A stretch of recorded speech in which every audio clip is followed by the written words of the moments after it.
وزیر خزانہ عبدالحفیظ شیخ نے صوبائی حکومتوں کو ہدایت کی ہے کہ وہ پورے پاکستان میں بنیادی اشیاء کی رعایتی نرخوں پر فراہمی کے لیے قیمتوں کی سخت نگرانی کا سلسلہ جاری رکھیں۔ انہوں نے یہ بات آج اسلام آباد میں قیمتوں کی نگرانی کے قومی کمیٹی کے اجلاس کی صدارت کرتے ہوئے کہی۔ نیشنل پرائس مانیٹرنگ کمیٹی نے اشیاء ضروریہ خصوصاً گندم، چینی، انڈوں اور خوردنی تیل کی قیمتوں کے رجحان کا جائزہ لیا۔ سیکرٹری خزانہ نے قیمتوں کی نگرانی کرنے والی قومی کمیٹی کو بتایا کہ صوبائی حکومتوں کی مربوط کوششوں کی بدولت گندم اور انڈوں کی قیمتوں میں کمی کا رجحان ہے۔ قومی تحفظ خوراک اور تحقیق کے وزیر سید فخر امام نے کمیٹی کو ملک میں گندم کے موجودہ ذخیرے کے بارے میں بتاتے ہوئے یقین دلایا کہ گندم کی رعایتی نرخوں پر بلا تعطل فراہمی یقینی بنانے کے لیے تمام ممکن اقدامات کیے جائیں گے۔ وزیر خارجہ شاہ محمود قریشی نے کہا ہے کہ بھارت پاکستان میں دہشت گردی میں تعاون کے ذریعے خطے کے امن کو شدید خطرات سے دوچار کر رہا ہے۔ انہوں نے ایک بیان میں عالمی برادری پر زور دیا کہ وہ بھارت کی جانب سے خطے کے امن کو نقصان پہنچانے کی مسلسل کوششوں کا نوٹس لے۔ وزیر خارجہ نے کہا کہ بھارت افغان امن عمل کو سبوتاژ کرنے کے لیے بھی کام کر رہا ہے کیونکہ وہ خطے میں امن و استحکام نہیں دیکھنا چاہتا۔ انہوں نے کہا کہ پاکستان ملک کے مفادات کے تحفظ کے لیے سفارتی سطح پر بھارت کے مذموم عزائم کو بے نقاب کرنے کے لیے پرعزم ہے۔ شاہ محمود قریشی نے کہا کہ پاکستان نے اس سلسلے میں اقوام متحدہ اور سلامتی کونسل پلیٹ فارم کی سطح پر دوست ممالک سے رابطے کیے ہیں۔ انہوں نے کہا کہ پاکستان اس مہینے کی 20 تاریخ کو نئے امریکی صدر جو بائیڈن کے عہدہ سنبھالنے کے بعد نئی امریکی انتظامیہ سے رابطہ کرے گا۔ وزیر خارجہ نے کہا کہ ہم نے نئے امریکی وزیر خارجہ اینتھونی بلنکن کو ایک خط بھی لکھیں گے۔ فوج کے شعبہ تعلقات عامہ کے director general major general Babar Iftikhar نے کہا ہے کہ بھارت دہشت گردی میں تعاون، معیشت کو ہدف بنانے، سفارتکاری کے استعمال، انتشار پھیلانے، کشمیر اور سماجی مسائل سمیت 6 شعبوں میں پاکستان کے خلاف ایجنڈے کو فروغ دینے میں ملوث ہے۔ انہوں نے آج راولپنڈی میں ایک نیوز کانفرنس سے خطاب کرتے ہوئے کہا کہ یورپی یونین کی ڈس انفو لیب میں انکشاف کیا ہے کہ بھارت کے اشارے پر پاکستان کے خلاف منظم پروپیگنڈا کیا جا رہا ہے۔ انہوں نے کہا کہ کشمیر میں بھارتی جارحیت کو ہوشیاری سے عالمی برادری سے چھپایا جا رہا ہے، جبکہ آرٹیکل 370 کے خاتمے کے حق میں ایک بے بنیاد پروپیگنڈا شروع کیا گیا ہے۔ انہوں نے کہا کہ یورپی یونین کے ارکان پارلیمنٹ کو ذاتی طور پر بھارت کے غیر قانونی زیر قبضہ جموں کشمیر کا دورہ کرنے کی دعوت دی گئی ہے، تاہم انہیں یورپی یونین کے نمائندے کے طور پر پیش کیا گیا۔ بابر افتخار نے سماجی مسائل کے حوالے سے کہا کہ اقلیتوں اور خواتین کے امور کے بارے میں یورپی یونین کے دستاویز کے ذریعے جھوٹا پروپیگنڈا کیا گیا۔ ان شعبوں میں پاکستان کے تشخص کو نقصان پہنچانے کی غرض سے یورپی پارلیمنٹس میں پاکستان مخالف قراردادیں پیش کی گئیں۔ انہوں نے کہا کہ یورپی یونین کی ڈس انفو لیب کی رپورٹ میں اس پاکستان مخالف مہم کو 1 سے 6 تک کے اسکیل پر 6 درجے پر رکھا گیا، جو بھارت کی طرف سے پھیلائی گئی اعلیٰ درجے کی غلط معلومات ہیں۔ انہوں نے کہا کہ رپورٹ کے نتائج فیصلہ سازوں کے لیے ایسے افراد اور حکومتوں پر جو بین الاقوامی اداروں کا غلط استعمال کرتی ہیں، فیصلہ سازوں پر اثر انداز ہوتی ہیں، پر پابندی عائد کرنے کے لیے تمام متعلقہ قوانین اور لائحہ عمل پر عمل درآمد کرنے کی اپیل کی ہے۔ D G I S P R نے کہا کہ بھارت کالعدم تنظیموں کی سرپرستی کرنے کے علاوہ کنٹرول لائن پر جنگ بندی معاہدے کی خلاف ورزی کر کے پاکستان میں عدم استحکام پیدا کر رہا ہے۔ مغربی سرحد کے ساتھ کیے جانے والے اقدامات کے بارے میں انہوں نے کہا کہ علاقے میں سماجی اور معاشی ترقی کے منصوبے شروع کیے گئے ہیں۔ انہوں نے کہا کہ پاک افغان اور پاک ایران سرحد کو محفوظ کرنے کے لیے مربوط اقدامات کیے گئے ہیں۔ سیکیورٹی کے شعبے میں کیے جانے والے اقدامات کو اجاگر کرتے ہوئے میجر جنرل بابر افتخار نے کہا کہ گزشتہ 1 عشرے کے دوران حاصل کی گئی کامیابیوں کو آپریشن رد الفساد کے تحت پوری قوم کی سوچ کو اپنا کر مستحکم کیا گیا۔ انہوں نے کہا کہ دہشت گردوں کی مدد کے منبع ان کے سہولت کاروں، مددگاروں اور ان کی مالی مدد کرنے والوں کا خاتمہ کیا گیا ہے۔ انہوں نے کہا کہ اللہ تعالیٰ کے فضل و کرم سے آج پاکستان میں کسی قسم کے منظم دہشت گرد ڈھانچے کا کوئی وجود نہیں ہے۔ انہوں نے کہا کہ آپریشن رد الفساد کے تحت خفیہ اطلاعات پر 3,71,000 کارروائیاں کی گئیں۔ وزیر مواصلات مراد سعید نے قومی اسمبلی کے اسپیکر اور سینٹ کے چیئرمین سے درخواست کی ہے کہ وہ بھارت کی مذموم عزائم سے نمٹنے کی غرض سے ایک جامع حکمت عملی وضع کرنے کے لیے پارلیمنٹ کا ایک خصوصی اجلاس طلب کریں۔ وفاقی وزیر نے ایک خط میں لکھا کہ مودی کی سربراہی میں بھارتی حکومت پاکستان کو غیر مستحکم کرنے کے لیے تمام وسائل استعمال کر رہی ہے۔ انہوں نے کہا کہ بھارت نے جعلی NGOs کے ذریعے پاکستان کے خلاف ایک نئی مہم شروع کی ہے جو جھوٹے بیانات جاری کر رہی ہیں اور نام نہاد دانشوروں کی سرپرستی کر رہی ہیں۔ وفاقی وزیر نے کہا کہ یورپ کی ڈس انفو لیب نے پاکستان کے خلاف بھارتی سازشوں کو مکمل طور پر بے نقاب کر دیا ہے۔ یہ خبریں آپ ریڈیو پاکستان سے سن رہے ہیں۔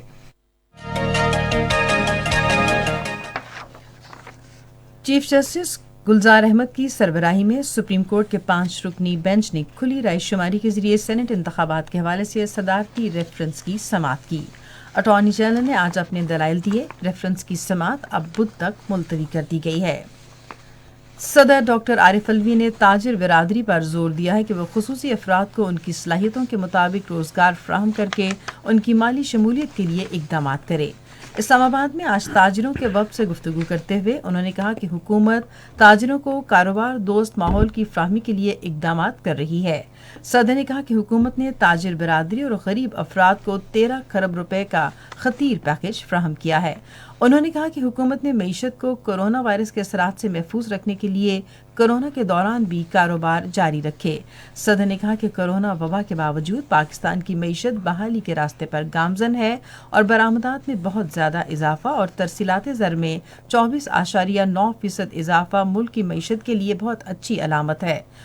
وفد نے حکومت کی کاروبار دوست پالیسیوں خصوصاً کورونا وبا کے دوران کاروبار کی اس کی مدد کو سراہا۔ ایئر وائس مارشل ریٹائرڈ اعجاز محمود ملک نے آج اسلام آباد میں صدر ڈاکٹر عارف الوی سے ملاقات کی اور پاکستان میں سیاحت کے فروغ پر انہیں ایک میگزین پیش کیا۔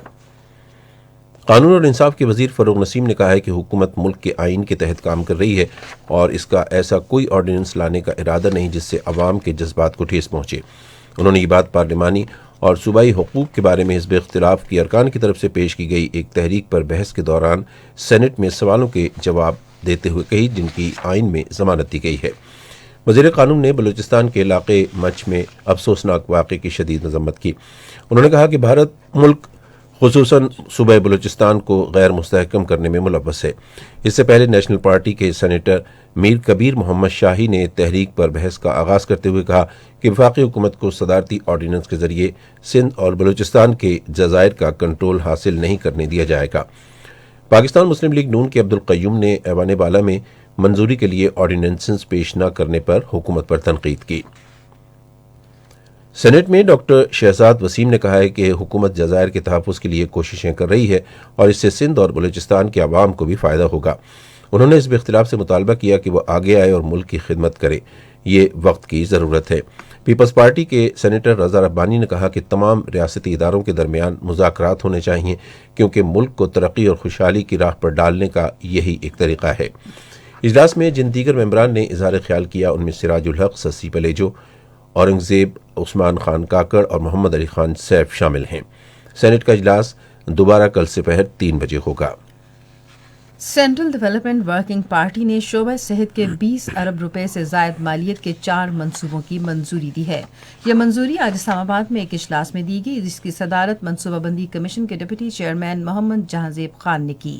یہ تینوں منصوبے ماں اور بچہ ہسپتالوں اور نرسنگ کالجوں کے قیام کے بارے میں ہیں، جبکہ چوتھا منصوبہ امراض قلب کی روک تھام، تحقیق اور ترقی میں NIHT سینٹر آف ایکسیلنس کے قابل عمل ہونے کے بارے میں ہے۔ ترکی کے وزیر خارجہ میولٹ کاواسوگلو ایک وفد کے ہمراہ پاکستان کے 3 روزہ دورے پر کل اسلام آباد پہنچیں گے۔ دفتر خارجہ کے مطابق ترکی کے وزیر خارجہ دورے کے دوران اپنے پاکستانی ہم منصب سے 2 طرفہ بات چیت کریں گے اور وزیر اعظم اور صدر سے ملاقات کریں گے۔ دونوں وزرائے خارجہ 2 طرفہ تعلقات کے مختلف پہلوؤں کا جائزہ لیں گے اور علاقائی اور عالمی امور پر بھی تبادلہ خیال کریں گے۔ ترکی کے وزیر خارجہ کا پاکستان کا یہ دورہ دونوں ملکوں کے درمیان اعلیٰ سطح کے باقاعدہ تبادلوں کا حصہ ہے۔ گزشتہ 2.5 سال کے دوران یہ ان کا تیسرا دورہ ہوگا۔ پاکستان اور ترکی کے درمیان برادرانہ تعلقات مشترکہ عقیدے، ثقافت اور تاریخ اور غیر معمولی باہمی اعتماد اور احترام کے مضبوط بندھن سے بندھے ہیں۔ یہ خبریں ریڈیو پاکستان سے نشر کی جا رہی ہیں۔ بھارت کے غیر قانونی زیر تسلط جموں و کشمیر میں کل جماعتی حریت کانفرنس کے جنرل سیکرٹری مولوی بشیر احمد نے کہا ہے کہ جموں و کشمیر میں بھارت کی ظلم کی سیاہ رات جلد ختم ہوگی اور کشمیری ضرور ایک دن بھارتی تسلط سے آزادی حاصل کریں گے۔ کشمیر میڈیا سروس کے مطابق مولوی بشیر احمد نے پلوامہ میں پارٹی کارکنوں سے خطاب کرتے ہوئے کہا کہ کشمیریوں نے کبھی بھی بھارت کے ہتھ کنڈوں کے سامنے ہار نہیں مانی اور وہ ہر قیمت پر اپنی جدوجہد آزادی کو اس کے منطقی انجام تک جاری رکھیں گے۔ انہوں نے عالمی برادری پر زور دیا کہ وہ مقبوضہ جموں و کشمیر میں ریاستی دہشت گردی بند کرانے اور کشمیریوں کو رائے شماری کے ذریعے اپنے سیاسی مستقبل کا فیصلہ خود کرنے کا حق دینے کے لیے بھارت پر دباؤ بڑھائے۔ حریت رہنماؤں اور تنظیموں نے اپنے الگ الگ بیانات میں کشمیر پولیس کی چارج شیٹ میں 20 لاکھ روپے کے انعام کے لیے ایک جعلی مقابلے میں راجوری کے 3 نوجوانوں کے قتل میں بھارتی فوج کے کیپٹن بھوپندر سنگھ کے ملوث ہونے کی تصدیق پر شدید رد عمل ظاہر کیا ہے۔ بار ایسوسی ایشن نے سری نگر میں ایڈوکیٹ نذیر احمد رونگا کی صدارت میں اپنی ایگزیکٹو کونسل کے اجلاس میں 30 دسمبر کو لاوے پورہ سری نگر میں بھارتی فوجیوں کے ہاتھوں 3 بے گناہ طلباء کے قتل کی تحقیقات ہائی کورٹ کے موجودہ جج کے ذریعے کرانے کا مطالبہ کیا ہے۔ بھارت کی خصوصی ٹاڈا پوٹا عدالت نے آج جموں کشمیر لبریشن فرنٹ کے غیر قانونی طور پر نظر بند چیئرمین محمد یاسین ملک کے خلاف 3 دہائیوں پرانے ایک جعلی مقدمے میں فرد جرم عائد کی۔ بھارت میں سپریم کورٹ نے زرعی شعبے کے لیے متنازعہ قوانین کے خلاف کسانوں کے احتجاج پر تعطل ختم کرنے میں ناکامی پر حکومت پر نکتہ چینی کی ہے۔ چیف جسٹس شراد اروند نے سماعت کے دوران کہا کہ حکومت جس طرح سے مظاہرین سے نمٹ رہی ہے ہمیں اس پر شدید مایوسی ہوئی ہے۔ انہوں نے کہا کہ باہم تنازعہ کسانوں کو پریشانی کا باعث بنا رہا ہے۔ اعلیٰ جج نے حکومت کو قانون سازی روکنے کی تجویز دی جبکہ کسانوں کے خدشات کو سنا گیا اور کہا کہ اگر دونوں فریقین میں تعطل رہا تو عدالت احکامات صادر کرے گی۔ دارالحکومت نئی دہلی کے نواح میں 1 مہینے سے ہزاروں کسانوں نے ڈیرے ڈال رکھے ہیں اور راستے بند کیے ہوئے اور اس ماہ کی 26 تاریخ کو یوم جمہوریہ کی تقریبات کے دوران مارچ کرنے کا منصوبہ بنایا ہے۔ امریکہ میں کانگریس کے ارکان متوقع طور پر ایک قرارداد لا رہے ہیں جس میں نائب صدر مائک پنس سے کہا جائے گا کہ وہ گزشتہ ہفتے کانگریس پر حملے میں صدر ٹرمپ کے کردار پر انہیں اس عہدے کے لیے ناموزوں قرار دینے کی غرض سے 25ویں ترمیم کا استعمال کریں۔ امریکہ ایوان نمائندگان کی اسپیکر نینسی پیلوسی نے نائب صدر مائک پنس پر صدر ڈونلڈ ٹرمپ کو عہدے سے ہٹانے کے لیے دباؤ بڑھا دیا ہے۔ اگر نائب صدر نے کسی قسم کی کارروائی کرنے سے انکار کیا تو ایوان ووٹنگ کرائے گا جس میں ڈونلڈ ٹرمپ کو اعتماد حاصل کرنا ہوگا۔ گزشتہ ہفتے ٹرمپ کے ہزاروں حامیوں نے کیپٹل پر دھاوا بول دیا تھا جس کے نتیجے میں 5 افراد ہلاک ہو گئے تھے۔ اسرائیلی وزیر اعظم بنجمن نیتن یاہو نے مقبوضہ مغربی کنارے میں یہودی آبادکاروں کے لیے سینکڑوں گھر تعمیر کرنے کے منصوبے کو آگے بڑھانے کا حکم دیا ہے۔ اسرائیلی وزیر اعظم کے دفتر کی طرف سے جاری کیے گئے بیان میں کہا گیا ہے کہ مقبوضہ مغربی کنارے کی آبادیوں میں 800 گھر تعمیر کیے جائیں گے، تاہم تعمیر کے آغاز کی کوئی تاریخ نہیں دی گئی۔ فلسطینیوں نے 1967 کی مشرق وسطی جنگ میں قبضے میں لی گئی زمین پر اسرائیلی آبادکاری کی مذمت کی ہے۔ پوپ فرانسس نے خواتین کو ریڈرز اور دیگر سروسز کی خدمات کے لیے رومن کیتھولک چرچ کے قانون میں تبدیلی کی ہے۔ پوپ نے کہا کہ یہ تبدیلی دنیا بھر سے بہت سے بشپس کے مطالبے پر کی گئی ہے جن کے خیال میں موجودہ وقت کی ضروریات سے نمٹنے کے لیے تبدیلی ناگزیر ہے۔ یہ رومن کیتھولک چرچ میں خواتین کو یکساں حقوق دینے کی طرف ایک قدم ہے۔ شمالی کوریا کے رہنما کم جونگ یون کو حکمران ورکرز پارٹی جنرل سیکرٹری کا عہدہ دے دیا گیا ہے۔ سرکاری کورین مرکزی خبر رساں ایجنسی کے مطابق کانگریس نے کم کے عہدے کا اعلان گزشتہ روز اپنے اجلاس کے 6 دن کیا۔ اجلاس کے دوران کم نے مزید جدید جوہری ہتھیار بنانے کا بھی عزم کیا، معاشی ترقی کے مقاصد کے بارے میں آگاہ کیا اور پارٹی عہدیداروں کی تنظیم نو کی۔ ریڈیو خبرنامے میں ملکی اور بین الاقوامی خبروں کے بعد اب پیش ہیں کھیلوں کی خبریں۔ Chairman P C B Ehsan Mani کا کہنا ہے کہ کرونا وائرس کے باوجود پی ایس ایل پاکستان میں ہونا خوش آئند ہے۔ پاکستان سپر لیگ کے 6 ایڈیشن کی ڈرافٹنگ سے پہلے میڈیا سے چلتے بات کرتے ہوئے بورڈ کے سربراہ نے کہا کہ کوشش ہوگی تمام ایونٹس پاکستان میں کروائیں، تاہم آگے کیا حالات ہوتے ہیں اس پر کچھ نہیں کہہ سکتے۔ پی ایس ایل 6 کے لیے کوئٹہ گلیڈیٹرز نے جارے مزاج اوپنر کرس گیل اور ٹام بینٹن کا انتخاب کر لیا۔ حسن علی پہلی ہی پک میں اسلام آباد یونائیٹڈ کی توجہ کا مرکز بن گئے۔ راشد خان لاہور قلندرز کے اسکواڈ میں شامل ہوئے۔ کرس لین اور قومی ٹیسٹ ٹیم کے نائب کپتان محمد رضوان ملتان سلطانز کی نمائندگی کریں گے۔ پشاور زلمی نے ڈیوڈ ملر اور مجیب الرحمان کا چناؤ کرنے کے ساتھ ساتھ امام الحق کی خدمات بھی حاصل کر لیں۔ کراچی کنگز نے ڈینیل کرسچن اور محمد نبی کو اپنا لیا۔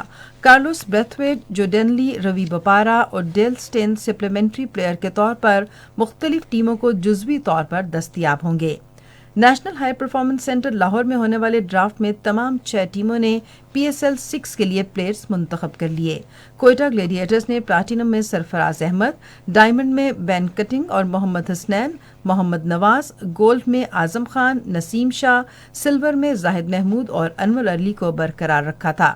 ڈرافٹ میں پلاٹینم پلیئرز کرس گیل اور ٹام بینٹن کو لیا گیا۔ گولڈ میں عثمان شنواری، سلور میں کیمرون ڈیلپورٹ، کیس احمد اور عبد الناصر کو چنا گیا۔ ایمرجنگ کیٹیگری میں سائم ایوب اور عارش علی خان، سپلیمنٹری میں ڈیل سٹین اور عثمان خان کو رکھا گیا ہے۔ اسلام آباد یونائیٹڈ نے پلیٹینم میں شاداب خان، ڈائمنڈ میں کولن منرو، فہیم اشرف، گولڈ میں حسین طلعت، آصف علی، سلور میں موسیٰ خان اور ظفر گوہر کو برقرار رکھا تھا۔ واحد ٹریڈ میں پلیٹینم پلیئر ایلیکس ہیلز اسلام آباد یونائیٹڈ اور کولن انگرم کراچی کنگز میں چلے گئے تھے۔ ڈرافٹ میں وائلڈ کارڈ پک کے ذریعے حسن علی کا انتخاب کیا۔ ڈائمنڈ کیٹیگری میں لوئس گریگری، گولڈ میں فل سالٹ کو لیا گیا۔ سلور کیٹیگری میں روہیل نذیر، انگلینڈ کے ریس ٹو پلے اور افتخار احمد شامل ہوئے۔ ایمرجنگ میں محمد وسیم جونیئر اور سیفی عبداللہ کا انتخاب کیا گیا۔ نیوزی لینڈ نے رواں برس پاکستان میں چند میچز کھیلنے پر غور کرنا شروع کر دیا ہے۔ 2021 کے مصروف ترین مجوزہ شیڈول کے تحت کیویز کو پاکستان میں ستمبر میں T20 اور ون ڈے میچز پر مشتمل ون ڈے سیریز کھیلنی ہے۔ New Zealand cricket board corona virus کے باعث عالمی بحران کے باوجود اپنے ملک کا دورہ کرنے پر پاکستان کا ویسے ہی مشکور ہے اور ٹویٹر پر اس کا اظہار بھی کر چکا ہے۔ نیوزی لینڈ کرکٹ بورڈ کے چیف ایگزیکٹو ڈیوڈ وائٹ نے ایک انٹرویو میں کہا کہ ہم پاکستان اور ویسٹ انڈیز کے شکر گزار ہیں جو اس مشکل وقت میں یہاں آئے اور ہمیں مالی طور پر سپورٹ کیا۔ جب ان سے سوال کیا گیا کہ کیا اس کا مطلب یہ ہے کہ کیوی ٹیم 2003 کے بعد پہلی بار پاکستان کا دورہ کرے گی، اس کے جواب میں انہوں نے کہا کہ کچھ میچز پاکستانی سرزمین پر کھیلے جانے کا امکان ہے، اگرچہ ابھی تک اس حوالے سے کوئی حتمی فیصلہ نہیں کیا گیا، لیکن یہ چیز بہرحال ٹیبل پر موجود ہے۔ یاد رہے کہ نیوزی لینڈ کی ٹیم نے رواں سال انگلینڈ، بنگلہ دیش اور بھارت کے بھی ٹیسٹ ٹور کرنے ہیں۔ صوبہ خیبر پختونخوا سپورٹس رائٹرز ایسوسی ایشن کی 36 سالہ تاریخ میں ونٹر میڈیا سپورٹس گالا کا دوسرا مرحلہ گزشتہ روز پشاور سپورٹس کمپلیکس میں شروع ہو گیا۔ اس سلسلے میں پروقار تقریب پشاور سپورٹس کمپلیکس میں منعقد ہوئی۔ وزیر اعلیٰ کے معاون خصوصی برائے اطلاعات و ہائر ایجوکیشن کامران خان بنگش نے مقابلوں کا باقاعدہ افتتاح کیا۔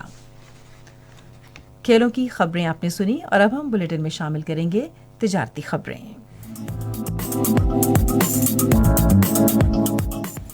رواں مالی سال کے پہلے 6 ماہ میں 2205 ارب روپے سے زائد رقم ٹیکس قیمت میں جمع ہو چکی ہے۔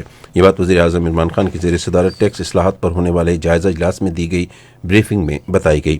اجلاس میں دی گئی بریفنگ میں بتایا گیا کہ ٹیکس کے نظام میں متعدد اہم اصلاحات کے مثبت نتائج سامنے آئے۔ ٹیکس دہندگان کی تعداد میں اضافے کا رجحان دیکھنے میں آیا ہے۔ وصولی کے خودکار نظام کے ذریعے ٹیکس دہندگان کو مراعات اور سہولتیں دی جا رہی ہیں۔ بریفنگ میں یہ بھی بتایا گیا کہ نئے ڈیجیٹل نظام سے کرپشن اور ٹیکس چوری کو کم کیا جا سکے گا۔ رواں مالی سال کی پہلی 6 ماہی کے دوران سمندر پار مقیم پاکستانیوں کی جانب سے بھیجی گئی ترسیلات زر میں 24.9% اضافہ ہوا ہے۔ اسٹیٹ بینک آف پاکستان کے اعداد و شمار کے مطابق جاری مالی سال کے ابتدائی 6 ماہ میں جولائی تا دسمبر 2020 کے دوران ترسیلات زر کی وصولیاں 14.2 ارب ڈالر تک بڑھ گئیں۔ ایس بی پی کے مطابق امریکہ سے بھیجی گئی ترسیلات زر 159.2 ملین ڈالر کے مقابلے میں 230.2 ملین ڈالر، جبکہ برطانیہ سے رقم کی وصولی 229 ملین ڈالر کے مقابلے میں 326.9 ملین ڈالر تک بڑھ گئی۔ دبئی سے ترسیلات زر کی وصولی 456.6 ملین ڈالر، ابوظہبی سے 51 ملین، شارجہ سے 5.5 ملین، بحرین سے 40 ملین، کویت سے 64 اور قطر اور عمان سے 89 ملین ڈالر پاکستان بھیجے گئے ہیں۔ Pakistan standard and quality control authority نے 61 نئی مصنوعات کی لائسنسنگ کے لیے لائحہ عمل تیار کر لیا ہے۔ PSQCA نے اس حوالے سے خصوصی ٹیمیں تشکیل دے دی ہیں اور یونٹس کو نوٹس بھجوانا شروع کر دیے ہیں۔ حکام کے مطابق درخواست نہ دینے والے یونٹ کا اسٹاک ضبط کر لیا جائے گا اور پروڈکشن رکوا دی جائے گی۔ پاکستان اسٹاک ایکسچینج میں آج مندی کا رجحان دیکھا گیا کہ KSE 100 انڈیکس 48 پوائنٹس کی کمی کے بعد مارکیٹ کے اختتام پر 45,605 پوائنٹس پر بند ہوا۔ 696 ملین سے زائد حصص کا لین دین ہوا۔ آج مجموعی طور پر 415 کمپنیوں کے حصص کا لین دین ہوا۔ کولگیٹ پوم کمپنی کے حصص کی قیمتوں میں سب سے زیادہ 145 روپے کا اضافہ، جبکہ سیفائر ٹیکسٹائل کے حصص کی قیمتوں میں 47 روپے 61 پیسے کی کمی ہوئی۔ نیشنل بینک کے اعلان کے مطابق روپے اور دیگر غیر ملکی کرنسیوں کے درمیان شرح تبادلہ امریکی ڈالر قیمت خرید 158 روپے 55 پیسے اور قیمت فروخت 162 روپے 26 پیسے. پاؤنڈ اسٹرلنگ 214 روپے 6 پیسے 219 روپے 10 پیسے. یورو 192 روپے 99 پیسے اور 197 روپے 50 پیسے. سعودی ریال 42 روپے 25 پیسے اور 43 روپے 25 پیسے. آج کراچی میں 10 گرام سونے کی قیمت 97,051 روپے رہی.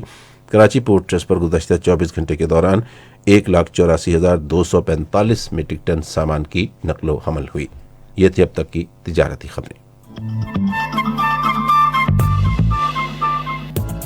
اور اب کچھ خبریں فن کی دنیا سے متعلق. اردو زبان کے معروف شاعر اور سفر نامہ نویس ابن انشا کی 43ویں برسی آج منائی جا رہی ہے. ان کی زندگی کے نشیب و فراز کے حوالے سے ریڈیو پاکستان بہاولپور کے نمائندے سجاد پرویز کی یہ رپورٹ سنتے ہیں. ابن انشا کا شمار اردو کے ان مائناس قلمکاروں میں ہوتا ہے جنہوں نے نظم و نثر دونوں میدانوں میں اپنے فن کے جھنڈے گاڑے. ایک جانب وہ اردو کے ایک بہت اچھے شاعر تھے، دوسری جانب وہ مزاح نگاری میں بھی اپنا ثانی نہ رکھتے تھے اور کالم نگاری اور سفر نامہ نگاری میں ایک نئے اسلوب کے بانی تھے. ابن انشا کا اصل نام شیر محمد خان تھا. وہ 15 جون سن 1927 کو جالندھر میں وہ ایک طویل عرصے تک نیشنل بک کونسل کے ڈائریکٹر رہے. ابن انشا کا پہلا مجموعہ کلام چاند نگر تھا. اس کے علاوہ ان کے شعری مجموعوں میں اس بستی کے ایک کوچے میں اور دل وحشی شامل ہیں. فرض کرو ہم اہل وفا ہوں، فرض کرو دیوانے ہوں، فرض کرو یہ دونوں باتیں جھوٹی ہوں افسانے، فرض کرو یہ جوگ بجوگ کا ہم نے ڈھونگ رچایا ہو، فرض کرو بس یہی حقیقت باقی سب کچھ. انہوں نے اردو ادب کو کئی خوبصورت سفرنامے بھی عطا کیے جن میں آوارہ گرد کی ڈائری، ابن بطوطہ کے تعقوب میں اور نگری نگری پھرا مسافر شامل ہیں. اس کے علاوہ ان کی دیگر کتابوں میں اردو کی آخری کتاب اور باتیں انشا جی کی قابل ذکر ہیں. زندگی کے آخری ایام میں حکومت نے انہیں انگلستان میں تعینات کر دیا تھا تاکہ وہ اپنا علاج کروا سکیں، لیکن سرطان کے بے رحم ہاتھوں نے اردو ادب کے اس مائناز ادیب کو ان کے لاکھوں مداحوں سے جدا کر کے ہی دم لیا. ابن انشا کا انتقال 11 جنوری سن 1978 کو لندن کے ایک اسپتال میں ہوا اور انہیں کراچی میں دفن کیا.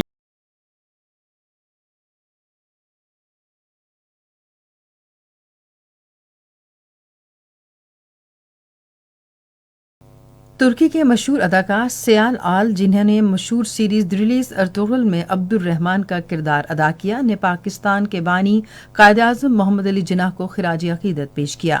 سیال نے، جو اس وقت اسلام آباد میں ہے، شکر پڑیاں اسلام آباد میں واقع پاکستان یادگار کا دورہ کیا اور قائد اعظم کی تصویر کے ساتھ ایک تصویر شیئر کی. انہوں نے کہا کہ محمد علی جناح ان ہیروز میں سے ایک ہیں جنہوں نے مجھے متاثر کیا. انہوں نے محمد علی جناح کو وفادار، سچے مسلمان، عظیم قائد اور ترک دوست قرار دیا. انہوں نے بانی پاکستان کے لیے فاتحہ خوانی کی. بلیٹن میں اب ہم شامل کریں گے سائنس کی دنیا سے کچھ خبریں. دنیا بھر میں فون سے رابطے اور ویڈیو کالنگ کی مشہور واٹس ایپ نے اپنے نئے پیغام میں کہا ہے کہ وہ 8 فروری سے اپنے لگ بھگ 2 ارب صارفین کا ڈیٹا اپنی مرکزی کمپنی فیس بک سے شیئر کرے گی. اس ڈیٹا میں آپ کے کوائف، محل وقوع اور شاید دوستوں کے نمبر تک شامل ہو سکتے ہیں. واٹس ایپ نے سال کے آغاز پر اپ گریڈیشن کے ساتھ نئی شرائط بھی جاری کی ہیں. دلچسپ بات یہ ہے کہ یورپی یونین کے 27 ممالک اس نئی پالیسی سے متاثر نہیں ہوں گے. حکومت پاکستان نے عالمی طرز کی سماجی رابطے کی ایپ تیار کرنے کا فیصلہ کیا ہے. یہ سماجی رابطہ ایپ وزارت انفارمیشن ٹیکنالوجی اور آئی ٹی ماہرین تیار کریں گے. یہ جدید سماجی رابطہ ایپ مکمل تحفظ پر مبنی ہوگی. اور اب پیش ہے آج کے موسم کی رپورٹ. گزشتہ 24 گھنٹے میں ملک کے بیشتر علاقوں میں موسم سرد اور خشک، جبکہ شمالی بلوچستان اور بالائی علاقوں میں شدید سرد رہا. محکمہ موسمیات کی پیشگوئی کے مطابق آئندہ 24 گھنٹے کے دوران پنجاب کے میدانی علاقوں اور بالائی سندھ میں شدید دھند چھائے رہنے کا امکان ہے. کشمیر، گلگت بلتستان، بالائی خیبر پختونخوا اور شمالی بلوچستان میں موسم شدید سرد، جبکہ ملک کے دیگر علاقوں میں موسم سرد اور خشک رہے گا. ملک کے مختلف شہروں میں آج ریکارڈ کیے گئے کم سے کم درجہ حرارت یہ رہے: Islamabad 3 degree centigrade, Lahore 7، Karachi 6، Peshawar 2، Gilgit -5، Muzaffarabad -2 اور مری 0 ڈگری سینٹی گریڈ. مقبوضہ کشمیر کے مختلف علاقوں میں آج کم سے کم درجہ حرارت یہ رہے: لیہ -14 ڈگری سینٹی گریڈ، سری نگر اور اننت ناگ 0، جموں 9، شوپیاں -6 اور بارہ مولہ -3 ڈگری سینٹی گریڈ ریکارڈ کیا گیا.